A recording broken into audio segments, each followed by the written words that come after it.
And it should give me, oh, we're already recording. Hold on. Recording. Okay. Okay. Thank you, Welcome. Camille and Gloria, for those introductions. As Camille said, today I will be talking about the work I've done for my master's over the past 2 years, where I studied beetle outbreaks and wildfires in Rocky Mountain subalpine forests. And again, a huge thank you to both Forest Health Protection and Joint Fire Science Program for helping fund this project.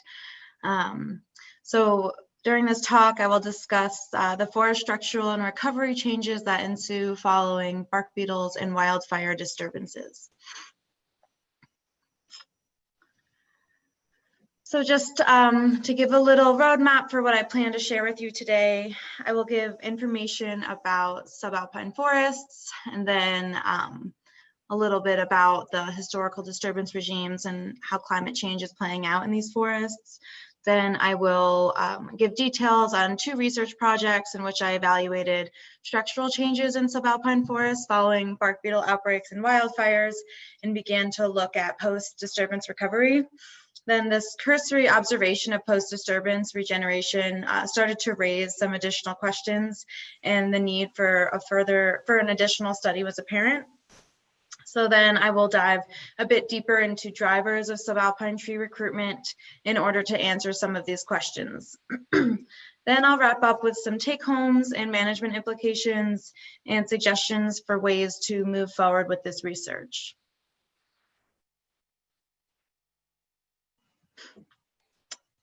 Okay, sorry, here we go. Subalpine forests are high elevation forests that range in latitude from Canada to New Mexico. The subalpine zone is located directly below tree line. Rocky Mountain subalpine forests occur at elevations between around 8,500 feet to 11,500 feet, but at higher latitudes, the subalpine zone can occur at much lower elevations.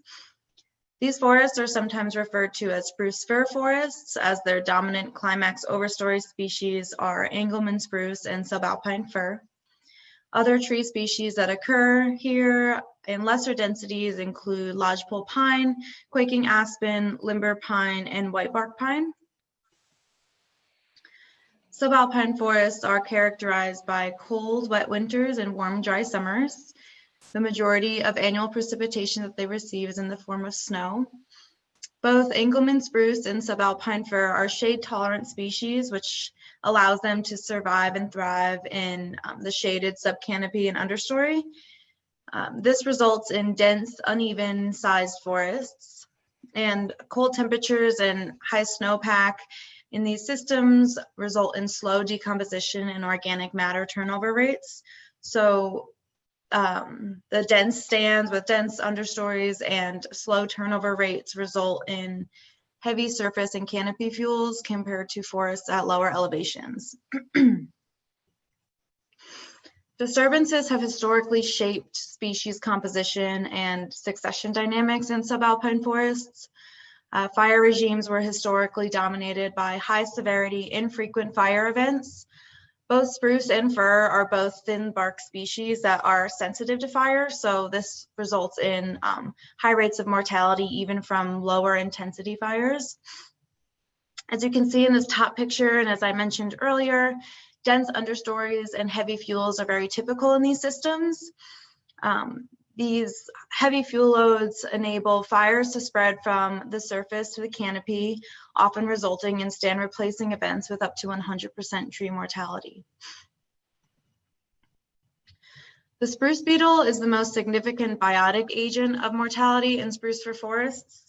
The spruce beetle is a species of bark beetle that preferentially attacks Engelmann spruce trees.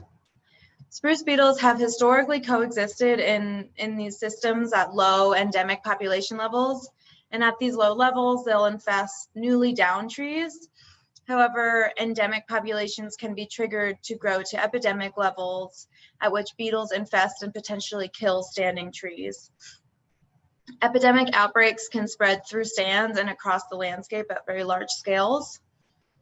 An abundance of down host material from blowdown events have triggered beetle population growth and epidemic spruce beetle outbreaks.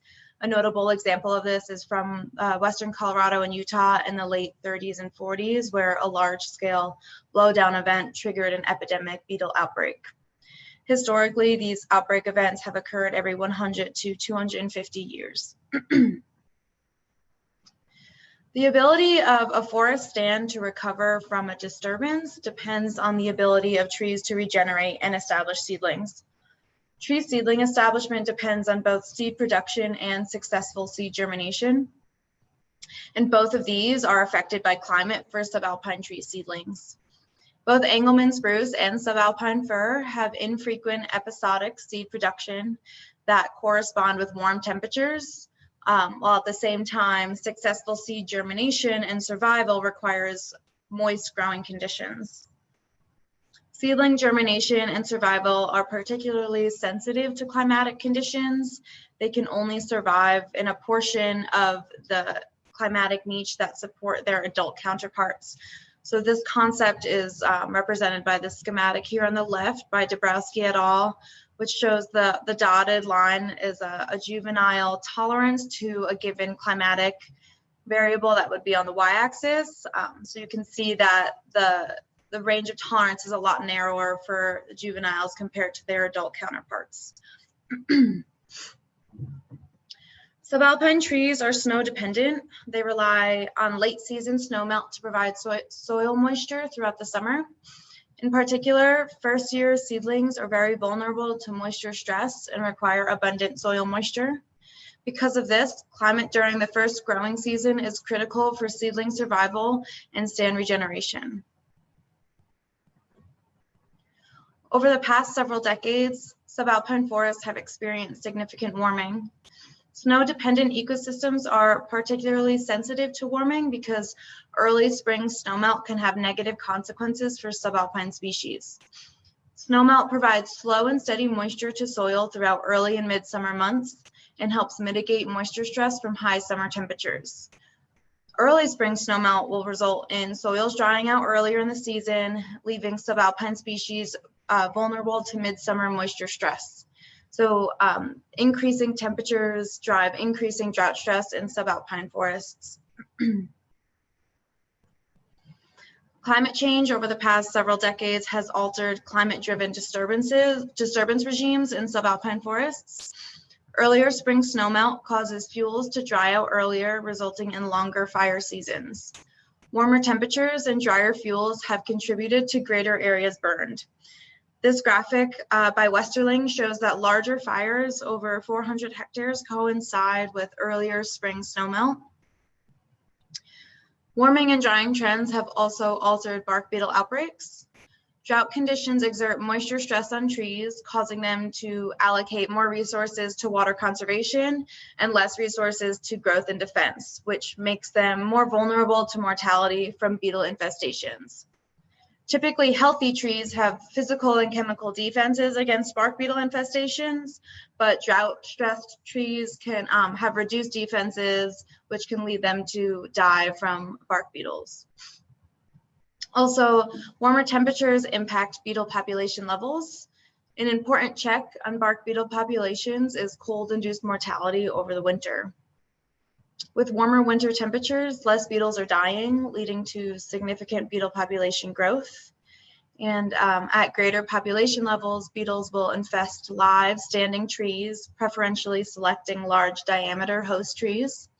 So climate change in subalpine forests is not only causing trees to be more vulnerable and more moisture stressed and vulnerable to death, but also allowing substantial beetle population growth.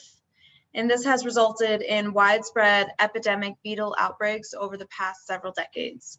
Since 2000, 1.86 million acres of spruce fir forests have been affected by spruce beetles in Colorado alone. This image shows widespread beetle-caused tree mortality over a very large geographic area. Because both wildfires and bark beetle outbreaks are climate-driven disturbances, regional climate change has caused an increase in both disturbance regimes, resulting in disturbance interactions at unprecedented scales. This first map shows the extent of spruce beetle damage and mortality. I'm specifically focused on the Western US here. And the second map shows wildfire extent since 2000. And as you can see, there's a lot of spatial overlap between these two disturbances. Climate change has posed serious threats to subalpine tree regeneration. With increasing temperatures, snow is melting out earlier, soils are drying out faster in the growing season, and there is greater moisture stress on seedlings during hot summer months. The alignment of warm temperatures needed for seed production and growing season moisture needed for germination has become increasingly rare because of the associated moisture stress with rising temperatures. Additionally, both moderate severity disturbances like beetle outbreaks and high severity disturbances like wildfires have caused widespread tree mortality. The loss of live canopy cover has resulted in a loss of shaded microclimate conditions, which causes a reduction in microsite conditions that can buffer temperature and moisture extremes. This is one reason why post-fire climate is so critical for seedling survival, because there is little to no canopy cover to buffer hot and dry summer conditions. As you can see in this picture that I took in a high severity burn area from the Mountain Circle Wilderness, there's really no canopy cover, and growing conditions at the surface are very exposed and harsh. This creates cause for concern about post-fire and post-outbreak establishment and uncertainty about subalpine ecosystem recovery. So what does this mean for our forests? This is an article that came out in October about the wildfires that have been burning in Colorado that have been exacerbated by beetle outbreaks. So what are the changes that are occurring, and what will these forests look like in the future? As I'm sure many of you know, the wildfires in Colorado this year have topped historic records in terms of fire extent. Much of the forests that have burned were previously affected by bark beetles. So what we get is landscapes that look like this, with extensive mortality due to both fire and bark beetles for as far as the eye can see, in conjunction with a loss of optimal growing season conditions for new seedling recruitment. So in order to address the questions of structural and recovery changes, I established 80 plots in northern Colorado and southern Wyoming. 50 of these plots captured spruce beetle outbreaks, in which we defined an epidemic outbreak as over 50% stand basal area affected by beetle. 10 of these sites were burned from fires from 2002 to 2005. 10 of these sites captured post-outbreak fires that burned 1 to 3 years after spruce beetle outbreaks. And 10 of these sites were undisturbed for comparison. So in these sites, we collected stand measurement on adult trees, fuels data, understory cover data, and we classified tree regeneration by species and height class. The outbreak sites were organized into 5 groups to capture the spread of a bark beetle outbreak across the landscape from 1996 to 2017. These maps show the progressive spread of a spruce beetle outbreak from the Route National Forest into Medicine Bow and across the Arapahoe-Roosevelt National Forests in northern Colorado. I was able to substitute space for time and construct a chronosequence of sites from 1996 to 2017, which allowed me to compare sites in different locations at different points along the outbreak trajectory, because all sites had similar pre-disturbance stand structure and were the same forest type. In order to address disturbance-driven structural changes in subalpine forests, I looked at the effects of time since outbreak on stand and fuel structures, as well as the effects of fires, bark beetles, and their interaction on fuel complexes and recovery trajectories. So the first major finding that we had was that there was significant loss of live Engelmann spruce trees over time since outbreak. Subalpine fir densities remained constant, so there was a shift from spruce dominance to fir dominance over time. You can see this blue line is Engelmann spruce, and the X-axis is time since outbreak. So in the beginning, early stages, spruce has basal or density dominance, and then dominance declines as subalpine fir density remains constant. As spruce beetles preferentially attack large diameter spruce trees, smaller live trees remain. This results in a temporary reduction in stand susceptibility to spruce beetle outbreaks for several decades until smaller spruce trees move into larger size classes. Standing dead and dying spruce trees peak about 8 to 10 years after outbreak detection before dead trees fall to the forest floor and accumulate as woody surface fuel. Depending on management objectives, this may be an optimal window of time for fuel treatments to remove standing snags before they accumulate as surface fuel. I will get into the management implications in more detail later on in this talk. As you would expect, there is significant increase in woody surface fuel loading over time as trees die and canopy fuels are transferred to surface fuels. This results in a decrease in crown connectivity and an increase in woody surface fuel loads. Although fire behavior is very spatially variable, this change in fuel structure could result in reduced crown fire spread and an increase in surface fire spread and smoldering. However, there are many factors that can influence fire behavior at the stand level, such as wind speed and the spatial arrangement of fuels, just to name a few. The highest fuel loads were found in the oldest outbreak sites and in post-fire sites. High fuel loads in burn sites were due to large down logs as fires consume finer woody fuels. Because of the slow decomposition rates in subalpine forests, these fuels can persist on the landscape for decades to a century. This image is a picture of a burn site in the Route National Forest in northern Colorado. As you can see, there's a lot of down logs, a lot of coarse woody debris that has stayed on the landscape. In all of the outbreak groups, tree seedling densities for subalpine fir and Engelmann spruce were constant over time since outbreak. This consistency could be due to the shade-tolerant nature of Engelmann spruce and subalpine fir, since canopy openings are not necessary for seedling establishment, and spruce beetle outbreaks don't result in 100% overstory mortality. Spruce fir seedlings can still be established in partially closed canopy stands. Also, stands in the study didn't have 100% Engelmann spruce mortality, so middle-aged cone-bearing spruce trees may still produce seed and contribute to early cohorts of spruce seedlings. However, we cannot say for sure if this consistency across time since outbreak is because of steady infilling of seedlings after the outbreak, or if this regeneration was present before the outbreak and has just remained suppressed in the understory and subcanopy. Because of the similarities in seedling densities across outbreak groups, I compared regeneration between disturbance types. And I found that there was significantly reduced spruce and fir seedling densities in both burn groups compared to outbreak and control sites. And there, this is a picture from the Mount Zirkle Wilderness from a fire that happened in 2002. And as you can see, the conifer regeneration was, or the spruce and fir regeneration was very limited.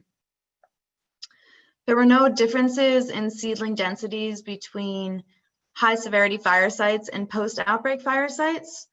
So this indicates that there was no evidence for compounded effects of multiple disturbances on spruce fir regeneration, and wildfires override the effects of multiple disturbances in these systems. An explanation of this is that fires in spruce fir forests are typically stand replacing. So post-fire regeneration relies on seed delivery from unburned areas because there are typically no surviving seed sources. Therefore, the reduction of seed source from outbreak mortality doesn't affect post-fire regeneration. On the other hand, both lodgepole pine and quaking aspen are prolific post-fire colonizers. Lodgepole pine regeneration was significantly higher in post-outbreak fire sites, as well as quaking aspen regeneration.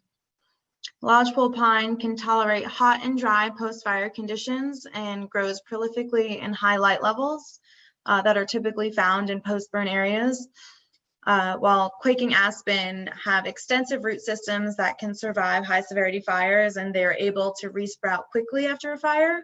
So our results indicate that continued fires in subalpine forests may result in shifts in overstory species dominance. Because of the shade tolerance of both spruce and fir and our inability to make definitive claims about post-disturbance regeneration, it was necessary to take a closer look at tree establishment in disturbed subalpine stands. So just as a reminder, we're talking about two tree species that rely heavily on snowpack and cool temperatures for survival. In particular, spruce and fir tree seedlings are very sensitive to climatic conditions during germination in their first year of growth. Because of this, we wanted to understand what was driving tree establishment in disturbed stands. In order to do this, I destructively sampled 229 seedlings from a subset of the 80 plots established in northern Colorado and southern Wyoming that I showed a map of earlier. I measured height, bud scar counts, and counted growth rings of each seedling in order to compare different methods of aging seedlings in beetle-affected and high-severity burn sites. Bud scar counts are a common method of aging seedlings that include counting vertical scars that form annually with annual growth, as seen in this diagram from Urza and Seibold. This method is quick and easy to implement in the field. However, this method may lack some accuracy as scar visibility varies by species and scars can be healed over as older seedlings grow radially. Another method is to count growth rings, which provides a more accurate age, but this method is very time consuming and laborious, and it results in the death of the seedling. I also use long-term climate data from TerraClimate to evaluate climatic drivers of seedling establishment. The climatic variables that I looked at were growing season temperature minimums and maximum, precipitation and soil moisture, as well as annual vapor pressure and climatic water deficits. These deficit values quantify water demand on plants, and an important thing to remember about both of these different metrics is that water demand increases with increasing temperature. I defined establishment pulses as years in which widespread tree seedling establishment occurred across all sites. During years of abundant establishment, climatic variables were averaged across these sites, and then they were compared between years of establishment to years of no establishment to capture regional drivers of tree seedling recruitment.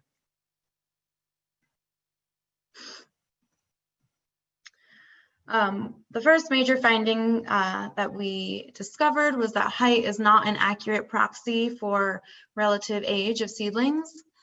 These photos are two subalpine fir seedlings that are both 10.8 centimeters tall, and they are very different ages. So the photo on the left is a 15-year-old seedling from a burned area where its growth was uninhibited by canopy cover and it had an abundance of light resources. While the photo on the right is a 52-year-old seedling from a beetle-affected stand where it had suppressed growth and shaded conditions. And again, both of these seedlings were both 10.8 centimeters tall. These graphs show that while seedling height is positively correlated with seedling age, correlations between height and age are weaker in older and taller seedlings. While taller seedlings tend to be older, there are exceptions to this in subalpine tree species. Spatial variability in canopy openings that provide light to the forest floor result in the release of some seedlings and not others within the same stand. So this results in differing heights in seedlings of the same age and different ages in seedlings of the same size. Because of shade tolerance and variable growth rates, we cannot assume that short seedlings were established after the disturbance. So the initial classification of regeneration based solely on height as a proxy for relative age does not provide sufficient information to accurately assess post-disturbance recovery dynamics. And the difference in age to height slopes that you can see in these graphs for beetle affected stands versus burn stands is indicative of different growth rates following moderate versus high severity disturbances. The lower slopes seen with the red line and the red points is due to rapid growth over short time periods in burned areas with an abundance of light resources, while the higher slopes of the blue line indicate slower, suppressed growth in beetle affected stands with partially closed canopies and shaded growing conditions. Moving on to the next aging method, bud scars are significant predictors of seedling age. However, like height, bud scars are less accurate in older and taller seedlings. These graphs show that error decreases with increasing age for both species. The horizontal line in both of these graphs indicates 0% error or precise accuracy of age prediction.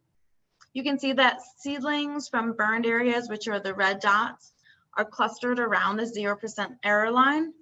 So bud scar counts are more accurate at predicting age of seedlings from burn sites with uninhibited growth than predicting age of seedlings with suppressed growth from beetle affected stands. Climatic variables that were significant in years of large establishment pulses include growing season minimum temperatures, growing season precipitation, annual vapor pressure deficit, and annual climatic water deficit. Compared to years with no establishment, years with abundant establishment had below average temperature minimums, above average precipitation, and below average water deficits. These results reiterate that cool and moist growing conditions drive subalpine tree establishment. Low temperature minimums correspond with late season snowpack, which provides a source of soil moisture late into the growing season. Above average precipitation also provides the growing season moisture needed for seedling germination and survival. Below average deficit values correlated with widespread establishment indicate subalpine tree germination and survival is driven by low atmospheric and soil water demands. This is particularly important during establishment years because of the vulnerability of first-year seedlings to moisture stress. Many establishment pulse events found in this study were synchronous across sites for both species, which indicates a regional driver of establishment. However, we did find that low levels of establishment occurred in years with near average climatic conditions. So this indicates that while broad-scale anomalous climatic conditions can act as regional drivers of establishment pulses, site-specific conditions may facilitate low levels of establishment on short spatial and temporal scales. Site-specific conditions such as microclimate, nurse logs, and overstory facilitation may help buffer regional climatic trends at small scales. So just to wrap up some of the findings that we had, fuel accumulation from beetle-induced tree mortality may persist on the landscape for decades to centuries. Hotter and drier trends, in addition to abundant fuel accumulation, may result in altered fire behavior. For example, surface fire smoldering from coarse woody debris buildup may have indirect repercussions on post-disturbance vegetation recovery by affecting soil health. Height and terminal bud scar counts are significant predictors of seedling age, but correlations are weaker in older and taller seedlings. However, greater accuracy can be found in post-burn seedlings. Cool, moist growing conditions and low moisture deficits drive broad-scale subalpine tree establishment, while site-specific conditions may support low levels of establishment on smaller spatial scales. Given increases in tree mortality from larger fires and bark beetle outbreaks, climate model projections of increasing water deficits, and the importance of first-year growing season climate to the survival of subalpine tree seedlings. There is significant uncertainty about the persistence of spruce fir species in subalpine forests, and there may be species dominant shifts towards more fire and drought tolerant species in these systems, such as lodgepole pine and aspen. So to touch on some management implications from these studies, the use of height classes and terminal bud scar counts cannot be relied on for precise accuracy in seedlings from older closed canopy stands. However, greater accuracy can be obtained in post-fire seedlings, which do not exhibit suppressed growth, and bud scars tend to be more visible in these seedlings than in suppressed seedlings from closed canopy stands. Fuel treatments within the first decade of spruce beetle outbreaks may mitigate abundant surface fuel accumulation. But this is dependent on management objectives, and it's important to remember that these systems typically naturally have high fuel loads, and high fuel loads in these systems are normal, like ecologically normal. So fuel treatments for fire risk should be aimed toward protecting human property while trying to minimize ecological damage to these systems. Some different fuel treatments for fire risk include the removal of large beetle kill trees and ladder fuels within the first decade of a beetle outbreak. However, special consideration should be given to fine fuel accumulation that has been shown to result from salvage logging, which may actually increase the risk of fire spread. Also, there may be negative implications of fuel treatments on wildlife habitat. For example, the Canada lynx and its prey, the snowshoe hare, selectively use outbreak stands with large diameter trees and understory connectivity, and the red-backed vole preferentially uses sites with large coarse woody debris fuel loads. So fuel reduction treatments implemented to address potential fire risk may have alternative repercussions. If managing for resistance, ideally large-scale removal of large diameter host trees would be implemented over the landscape scale as proactive management to prevent large-scale beetle outbreaks. However, this can be very costly and difficult to implement and would result in removing valuable timber product. Given the critical role of cool and moist growing conditions to subalpine seed germination and projected continued warming and drying trends, post-disturbance planting may promote spruce fir tree regeneration and facilitate subalpine forest resilience. Otherwise, we may observe species dominant shifts towards more fire and drought tolerant species. That being said, another option in these stands, particularly in wilderness areas, would be to do nothing. I want to reiterate that there were no sites that had a complete absence of tree seedlings. So this indicates that although we may see shifts in species compositions that differ from historical spruce fir forests, we don't expect to see a complete loss of forest cover in these areas. As we've seen this year, beetle-caused tree mortality and hotter and drier conditions can result in unprecedented fire behavior. This is a map of the fire extent from the fires in 2020 versus a map of my study sites. So a lot of the tree establishment data from beetle affected stands that I reported on will be lost, and seedling data will look a lot more similar to post-fire results. So continued research and monitoring in these sites will provide further information on post-disturbance recovery. These studies looked at fires from 2002 to 2005, and post-outbreak burns occurred 1 to 3 years after beetle outbreaks. And it's been shown that fire behavior and subsequent effects may really vary considerably after fires in different stages of beetle outbreaks because of the substantial differences in fuel arrangement over time since outbreak. So further consideration should be given to fires that have occurred at later outbreak stages. Also, studying older fires will allow observations of long-term growth trends and post-fire recruitment that were not possible in these studies. Lastly, fine-scale microsite and soil conditions can be important factors in seedling densities and survival, but were beyond the scope of my research. So further considerations into within stand surface and soil conditions may provide additional insight into post-disturbance recovery. So that's all I have. I want to thank my advisor, Camille, and Warner College, Gloria, for setting this whole thing up. Thank you to my funders, FHP and JFSP, and the National Forest Arapahoe Roosevelt Route and Medicine Bow for allowing me to do work on their forests. And that's all I have.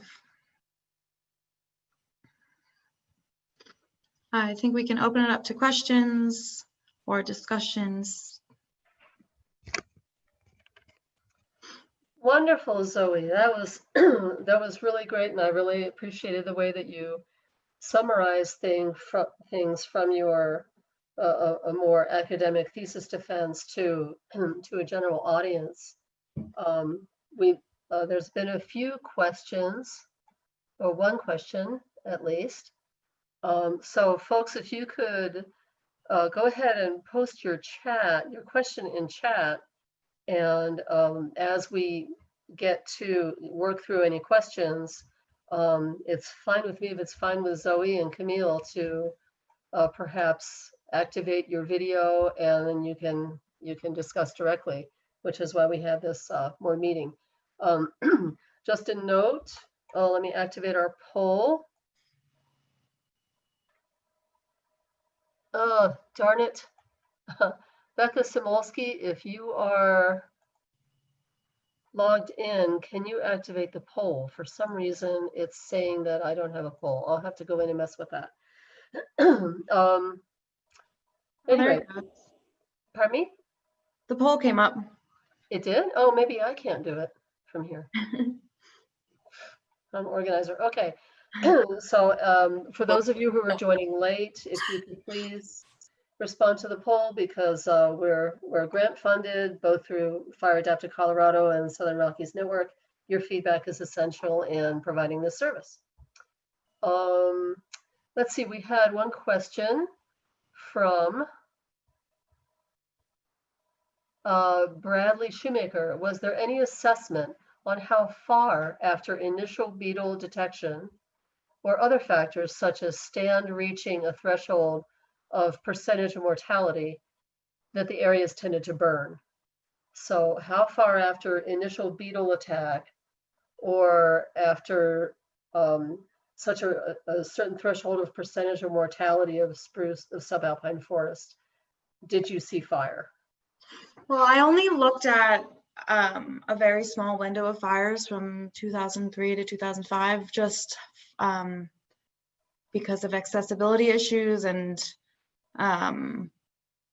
just those were the fires that burned in subalpine stands in northern Colorado. So I don't have a lot of variability in my data to really speak on that question. So it was kind of, it was definitely a small window of time where the burning happened at the same outbreak stage, and that's kind of why I brought that up at the end of my presentation. I'm sure that time since outbreak and those changes, those structural changes and changes in fuel range will influence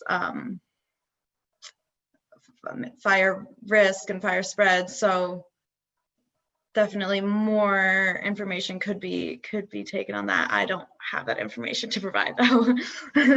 Well, and one thing I would add to that is, you know, as Zoe said, we were trying to get enough sites that had burned and had bark beetle outbreaks, which up until this year's fire season was actually kind of hard to get because there haven't been a lot of fires in subalpine fir forests in this area. And that, you know, so the fire and the bark beetle outbreaks didn't really overlap a whole lot. Now this year, you know, it burned through areas that had beetle outbreaks from 97 all the way until last year. So there's not really like a threshold in which we see like the area more likely to burn or less likely to burn. Because again, especially in these systems, they're really climate driven fires. So regardless of if you just had trees die or if they died 20 years ago, you're still dealing with really hot dry fuels that allowed those fires to burn. Thank you. Boy, we're getting a lot of questions. And one thing I was going to say is that we're booked till about noon or a little bit after to allow for a lot of discussion. And I'm going ahead and letting these Q&A answer session record for the benefit of people watching later. Ethan Buchholz is curious as to whether fire risk decreases over time in beetle kill stands, as it has been shown to in lodgepole pine forests once they're out of red stage and they go into gray stage, I think he means. Lodgepole pine forests killed by mountain pine beetle, or if the continuity of the living fuels is more important in determining fire risk. So it's the red versus green question there. That's a very complicated question. There's Yeah. a lot of variables that come into play. I went down this rabbit hole of trying to include this in my thesis, and I found a lot of information about how the arrangement of host trees, which will then shed fuels, can affect within stand wind speeds. So there are a lot of factors at play, but I think, as Camille mentioned earlier, what we're seeing now is that even in the older outbreaks where you would think that canopy fuel continuity might reduce the risk of fire spread, we're seeing these large wind events with really hot and dry conditions that are causing unprecedented fire spread. I think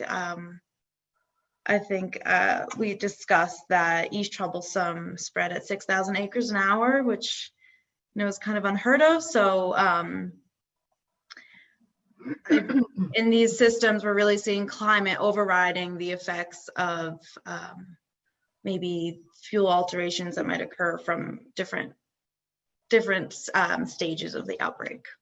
And to build on that, in terms of fire risk, I'm not sure if you were meaning fire spread versus fires continuing, but certainly all these heavy down fuels are some of the reasons why we've been able to have several snow events and then the Cameron Peak fire continuing to get up and run. And I think that that's, kind of a new and growing trend, because those fuels that have been on the ground have had all summer to dry out. And then one snow event is not going to be enough to really saturate those big heavy logs, those 1,000-hour, 10,000-hour fuels. So in terms of that fire risk, I think that those older beetle affected stands could allow the fires to smolder for longer and take advantage of those extreme fire weather days that happen even after snow events. So it sounds like we have a couple questions about that build off of this previous question. To what extent does this research relate to lodgepole pine forests? A few people are asking that, so if either one of you kind of want to address that generally beyond what you already did, Zoe, which I think you kind of did. Camille, you want to take a stab at this one? Sure. That complex. Yeah, so in terms of recovery after bark beetle outbreaks in lodgepole versus spruce, a couple of things that are really different is that lodgepole is not as much of a shade tolerant species, so it really likes those open light conditions.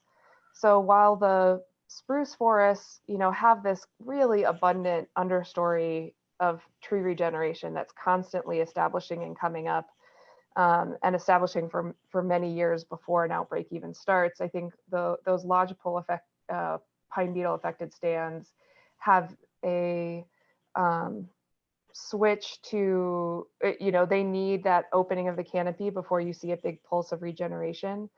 So I think we're still seeing a decent amount of tree regeneration in those areas, but the kind of mechanism or timing of that establishment might be a little bit different. Certainly there's similar concerns about, bark beetle outbreaks taking out the seed source and then a fire taking out any sort of recovering tree regeneration.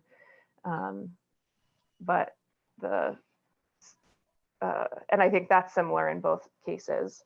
But the post-outbreak recovery is slightly different. Zoe, when you were out there in the field, did you observe any signs of herbivory on the seedlings?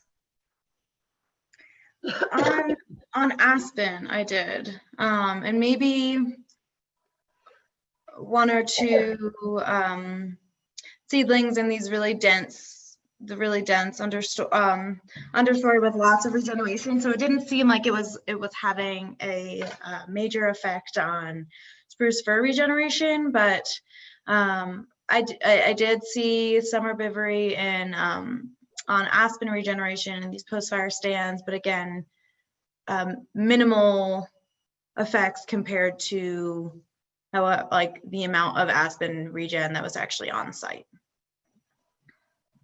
Okay. I think we're kind of addressing recovery questions and comparisons between the subalpine and lodgepole. Is anyone doing any fire mitigation work in spruce fir? Montane forest fire mitigation has been happening for years. This is from John Sanderson. But we learned that the scale of mitigation is very small compared to the scale of extreme wildfires, of course. Do you think mitigation in the spruce fir at a meaningful scale is possible, especially given elevation and access and remote location? I am not sure about current ongoing efforts. I think if it was possible at large scales, I think that could be really beneficial, but access is hard, especially a lot of these sites were in wilderness areas, which rules chainsawing out. So I think there may be some logistical issues with implementing these treatments at large scales that could really make a huge impact. So that's difficult. I don't really know about current ongoing fuel treatments in subalpine forests. Camille, do you know much about this? Yeah, so I know people have done work, about point protection, like structure protection in these ecosystems. It's really hard, to compare like what's, as John mentioned, in the montane forest versus the subalpine forest in this case, because a lot of those actions that we do in the montane forest are done both for fuels mitigation and in a lot of cases for restoration, right? Reducing that tree density to something that was more similar to historic conditions or something like that. Whereas these forests have always grown really densely, and we're not, even with 150 years of fire suppression, we're not outside of the normal range of variability in terms of fire return intervals or densities in these forests that we would have thought historically they would have been like. So it's kind of hard to justify doing fuels mitigation from an ecological perspective.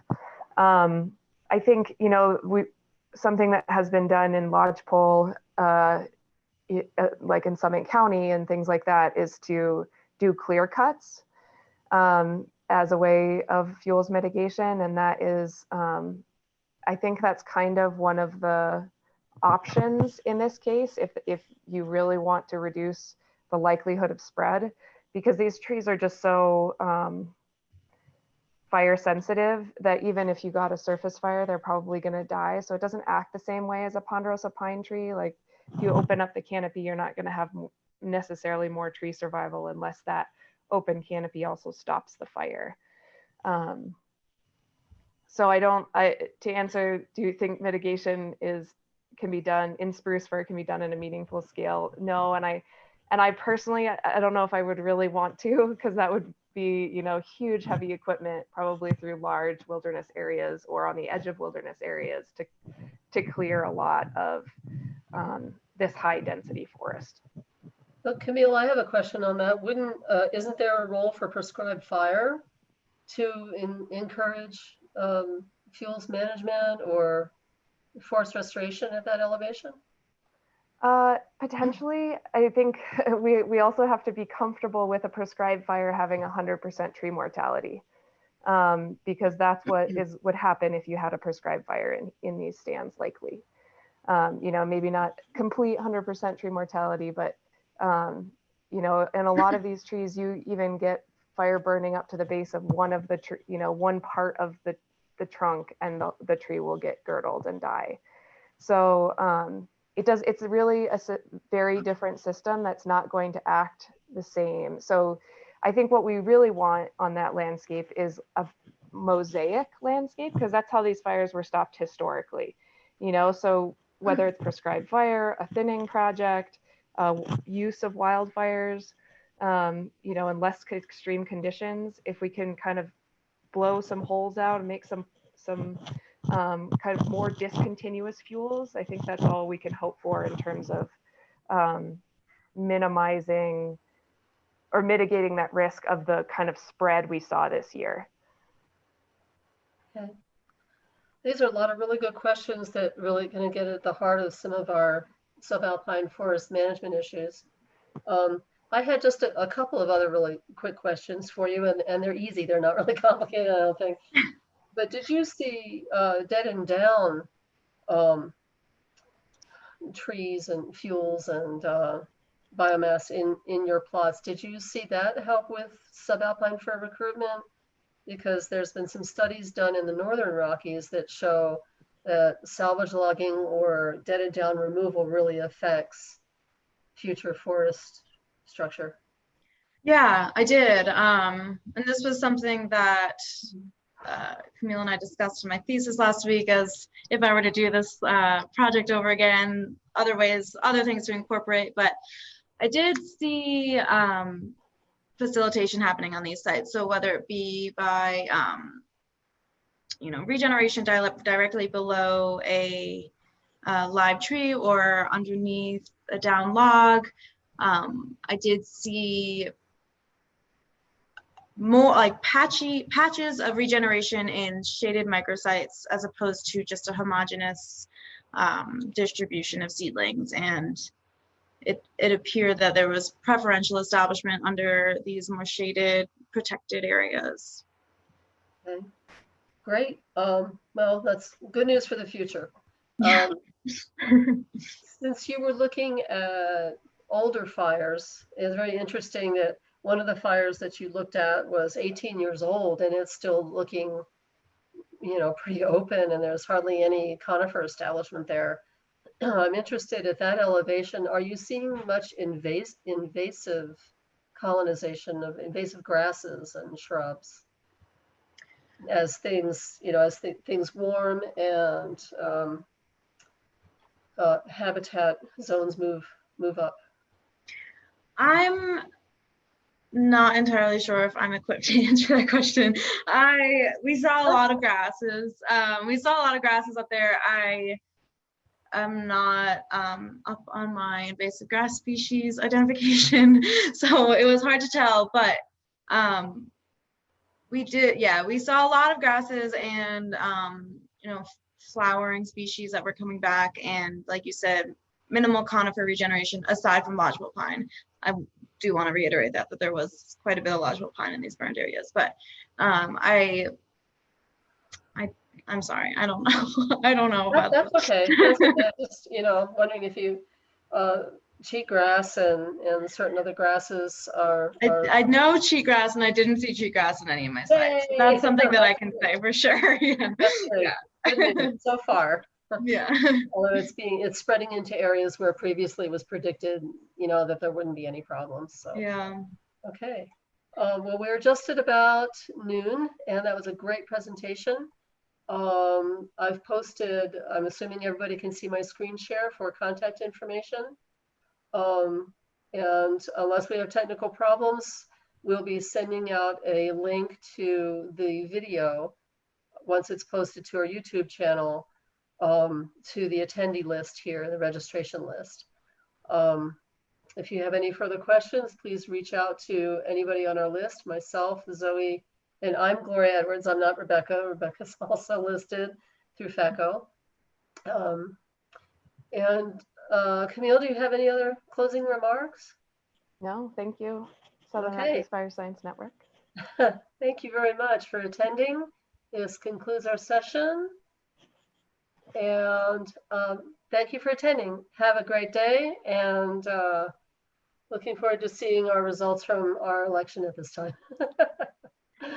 Thank you, everyone.